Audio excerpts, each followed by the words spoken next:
Chapter 2. After Sugary had gone, I paced around the bookstore and kicked myself in the tail.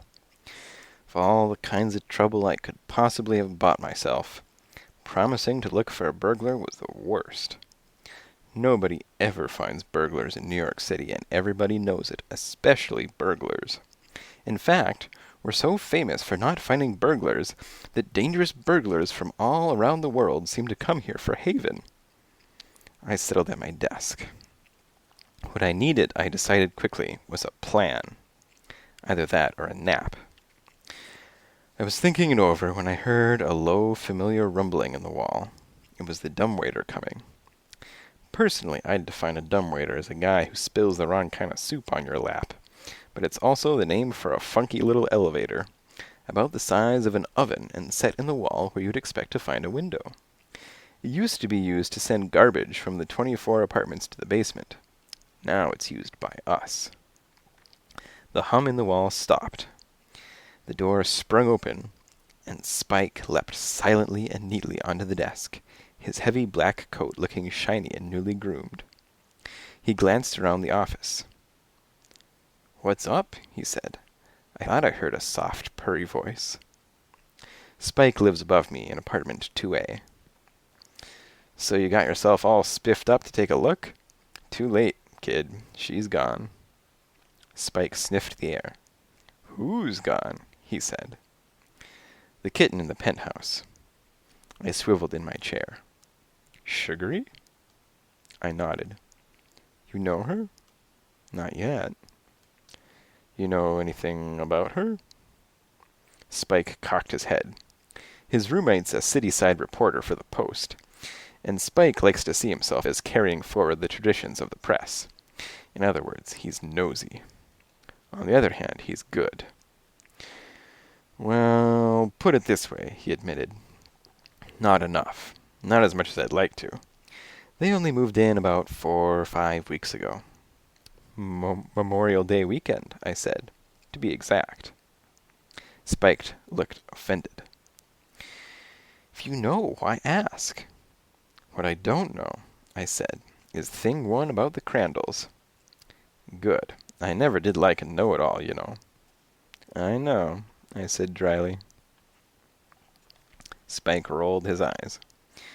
"There are 2 of them," he said. "The woman works at an office, and the man works at home. It also appears they go away every weekend." "So," I said.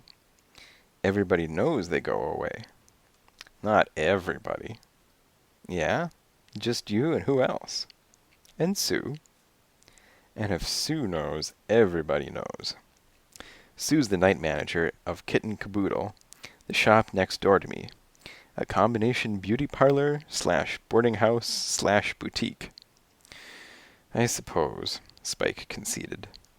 "What difference does it make? So they're gone every weekend and everybody knows. So what?" "So their apartment was robbed this weekend." "Aha." Spike stared at me and thoughtfully scratched his ear. "And she came here to what?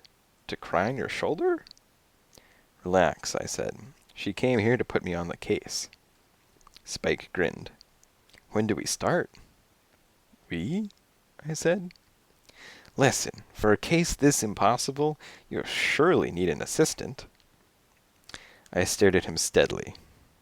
"Right," I said, poker-faced. "In fact, starting now, I want to check with the street cats."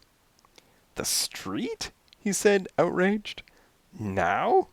In this heat?" "And then at 10:20, I'm meeting her up at the penthouse." "Right." Spike nodded. "I'll see you at 10 o'clock. The alley was as airless as the inside of a cow. At the edge of it, a bright, almost gaudy full moon tried to creep over a rooftop. It wasn't trying hard. It ran out of energy halfway over the water tank and hovered there in a crouch. There's a nook in the alley. It's filled with rotting furniture, a long row of garbage pails, and cast-off appliances.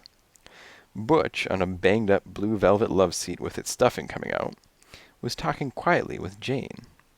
Jane sat gnawing on its blue velvet arm. "Nice night," she said sullenly. What brings you out?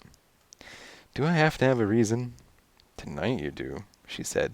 It's 112 degrees. She was wet and gummy and smelled of sardines, but I smiled at her anyway. I came to shoot the breeze. What breeze? Butch looked at me. There hasn't been a breeze here since 1982. He scratched at his shoulder blade, stirring up mosquitoes in his flat yellow fur. You all revved up, man. Look like you got a little business on your mind. A little, I said. How little? Little milk and a 3-ounce can of Friskies. I could leave it on the windowsill. Yeah, trade for what? For whatever you know about a recent B&E, cat burglar style. B&E? Spells B. Jane shifted in her seat. B&E meaning breaking and entering, Butch explained. And to me, where'd it happen, this alleged B&E? On a ledge, I said dryly. At apartment 12B. Faces 10th Street, huh? I nodded. Then you better check Angie up at 10th. She's been there from about Wednesday. Last time I saw her, she was sleeping over a stoop. Who's Angie? Angora, tan-colored, tough. You go see Angie, man, you better sharpen your nails. 10th Street is angled off the left side of the alley. It's a street lined with brownstones. 5-story houses that were built of brown stone. Originally, I guess, in the 1800s they were one-family houses. Now they're apartments, but they still have a restful kind of old-fashioned charm. Little front porches, big bay windows, window boxes studded with geraniums and greens. The street was deserted. The only thing going was the air conditioning units, exhaling their hot, clammy breath on the street. I checked out the first 2 buildings on the left. Silent. Empty. The third had a stoop, a short stone staircase that led to a front porch. There were boxes in the windows, but there weren't any flowers.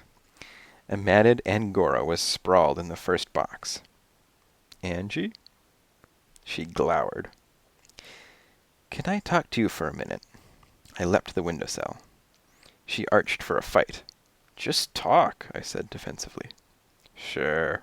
That's what they all say. Why don't you go away and talk to somebody else? Because I think you can help me. I'm investigating a robbery, I said, across the street. You a cop?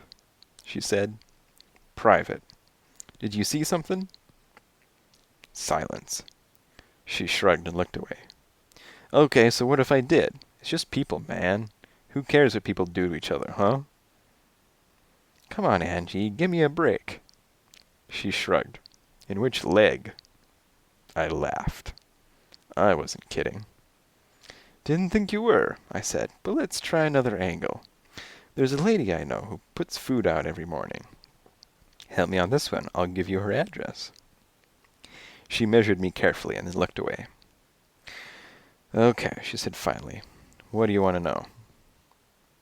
What you saw, and when. You said 1 robbery?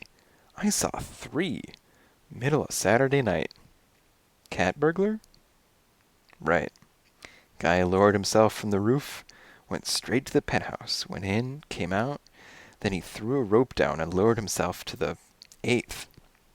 Same story, in and out, then he leapt to another terrace. Oh man, it was like a movie. I looked at her flatly. And you had a box seat. Okay, final round. Can you describe the guy? Nope. Only thing I saw, he was dressed all in black. Now it's your turn. She glared at me with pale, slitted eyes.